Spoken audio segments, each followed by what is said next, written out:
Good morning, guys. How are we all doing? I am Dan from Trading with Dan. This is our Bitcoin morning update. So if you guys wouldn't mind smashing that like button, we shall go over to those Bitcoin 4-hour charts. So Bitcoin on the 4-hour, we are still trying to break above this resistance area. Try and get some closures above 42,000. It is actually not looking too bad on the basis we are managed to hold in this area. We've not been immediately rejected. I mean, you can kind of see we got rejected a lot quicker last time we were up here, and then you can also see how we interacted with the support below at the bottom side of the range. We were rejected from there pretty quickly as well. So the fact we're holding up here is increasingly bullish in my opinion. The more we hold up here and the bears don't force us down, I think ultimately with which is this gradual drift upwards, as you can see, we should be able to break through, close above 42, and then potentially see moves towards 43, 44,000. So yeah, not looking too bad there. Not looking too bad until obviously it doesn't. If we're going to look at traditional markets as well, see if they can help us out here.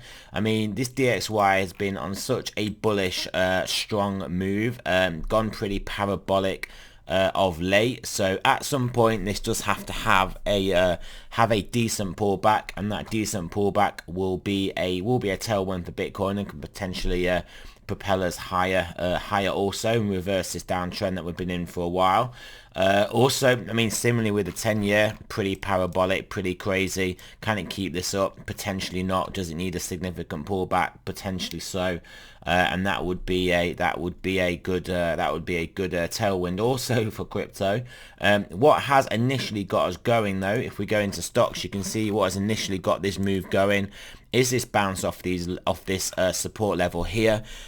We broke the channel that we drew in yesterday, so we then got a bit of acceleration up to basically our next resistance level, and then found us back down at around the less important resistance level just below. So if we can make progress from here, get back above this resistance level here at 4,500, I think this would look like a pretty nice pullback after what was one of our most aggressive rallies recently. So we have a very aggressive rally, a nice significant pullback, and then we can continue onwards and upwards. That is kind of what the bullish scenario for what we've got going on here. And if we do get that, we get above 4,500, we then get to above, ultimately get above 46, and then onwards and upwards.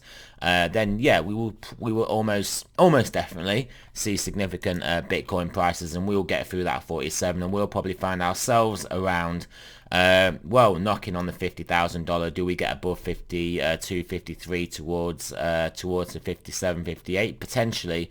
But I think at least would have the juice to get us up to around this $52,000, which is a pretty significant move from Bitcoin's price point at the moment. We'll just have a look what it is. Even just up to 52 is a 25% increase. So not too bad there at all. Gold getting slammed here. Gold obviously was probably pricing in a bit of the potential downside risk that a lot of fund managers are seeing in the stock market. Sentiment has pretty much not been as low for a very long time for equities, i.e. basically fund managers are all basically bearish, and when everyone's bearish, what do? We don't go down, we go up. So that is a potential strong contrarian indicator that stock markets are just going to continue with that pretty aggressive move to the upside. As you can see, this was the most hated rally. Decent pullback, people thinking we're done, we're out for the count, bearish the whole way, and then we can squeeze up again. That's the scenario that I'm looking at as potentially the most likely. A lot of it based on sentiment indicators, a lot of it based on the fact that I think we get real difficulties towards the end of Q2, and I think we've got a window of opportunity to make hay whilst the sun shines at the moment. Oil not doing too much, has bounced off support. If it gets above this high here, then yeah, we could potentially see some moves up, maybe even back into this sort of range here. But does that happen? I'm not too convinced. We shall have to see. Obviously, geopolitics aside, something happens there, then clearly all bets are off. But yeah, oil I think is going to realistically struggle, especially with obviously fund managers being so bearish on the markets and the economy as a whole. Yeah, I mean the fact that they're so bullish on oil in this scenario, when realistically we've only moved up on obviously conflict in Europe, moved up so aggressively on conflict in Europe. It's a little bit confusing to me, but everyone gets suckered into trades. Everyone does. I'll show you a recent it wasn't like a trade, but a recent move that I kind of got suckered into, and that was when we broke above here, this resistance. I was thinking, right, this is it, we can continue accelerating here, and then yeah, obviously not what I expected to happen, and then we fell back down and fell back below. But the thing is though, as soon as you do swing fairly below, you guys know how much I love the whole swing failures, and then the forward check, the back check, and the pay check. So as soon as we swung failure above here, it was looking more apparent that we were going to basically get sold off on the bounce and come back down. But this initial spike, this initial price action here, I was doing what a lot of just getting quite bullish there for, but yeah, basically moves up towards into the 50,000. So I mean, what I'm saying is, my point is that even as much as you look at these markets, you still get suckered into moves, and I think a lot of the market's getting suckered into this oil trade.